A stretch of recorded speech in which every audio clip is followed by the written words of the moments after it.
In the previous units, we have already learnt about processes, threads, and communication between threads and processes.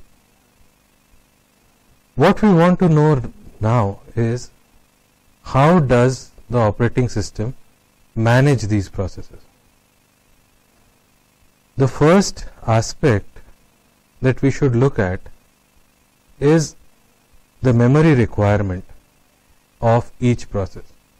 Now, whenever a process runs, it requires certain amount of main memory space in which it will store its data, its code, and this space will be used for proper execution of a process.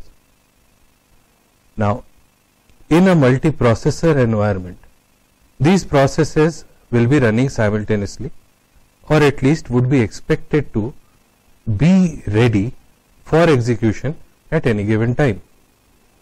Processes may switch, processes may stop and wait, or processes may continuously execute while performing some operations on memory data. If there are multiple processes, then one of the major concerns is how is the memory, the main memory, shared among these processes. That becomes one of the primary tasks of an operating system. An operating system is supposed to manage the distribution of main memory, organization of the main memory, and to ensure that the main memory is utilized in such a way which optimizes the performance, such that the user who is executing the process does not get delayed or does not feel the effects of multiple processes running simultaneously just because they are not able to share the memory properly. That brings us to the primary concept of operating systems, that is memory management. Now, a user demands that multiple processes will be in the memory at the same time, and the operating system needs to manage this main memory in such a way that the whole process that is being executed is executed without any seeming delay. In practical sense, if we look at it, we see that the main memory, however large it may not be enough to contain everything that you are currently executing. If you have multiple processes running, they would require a large amount of memory. Now, a standard personal computer usually has anywhere from 2 to 8 GB of RAM or more. If you are running multiple processes which require large amount of data, it is very much possible that the space, the RAM space available to you may not be enough. So one of the concerns of an operating system is how to break these processes into smaller chunks such that the chunk that is being currently executed is in the main memory, and every chunk that will be required at a later stage is ready to be moved into the RAM. Now this is required so that all of the processes which are running together can have a small chunk in the main memory. Now you might ask, why just the main memory? Why can't it be anywhere else like the hard disk? The answer is, main memory is a faster memory. So in this unit, first we will learn about the architecture of memory system. There are very fast memory locations which are smaller in size, because having a very fast memory requires expense. Very fast memory chips are very expensive.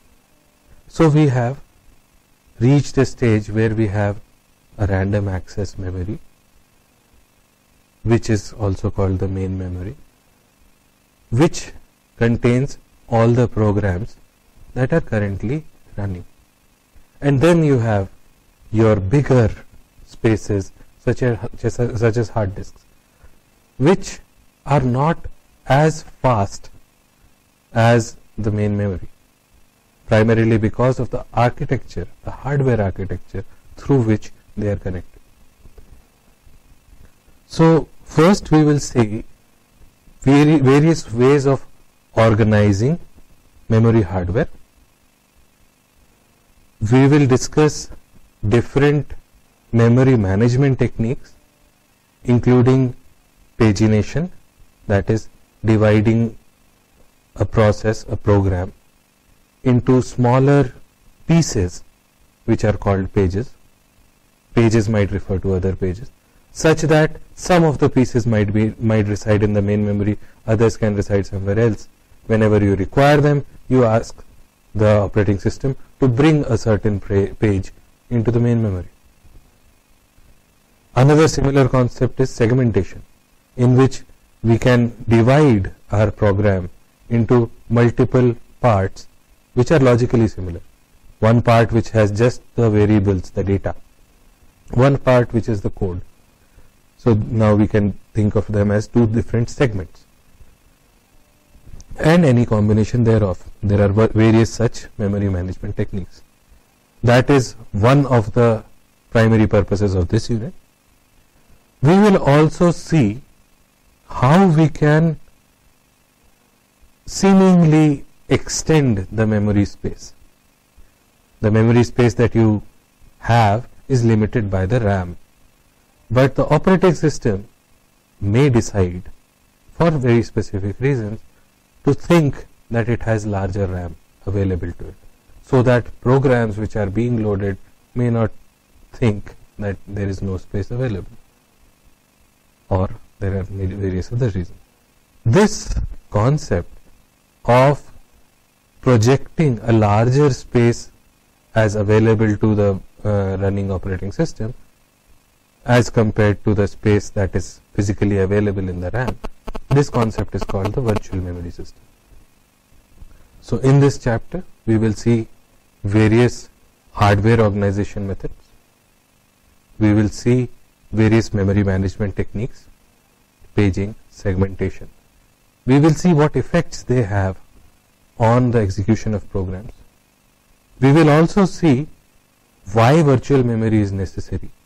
What are the issues raised when we go for a virtual memory architecture? And we will see how we resolve these issues.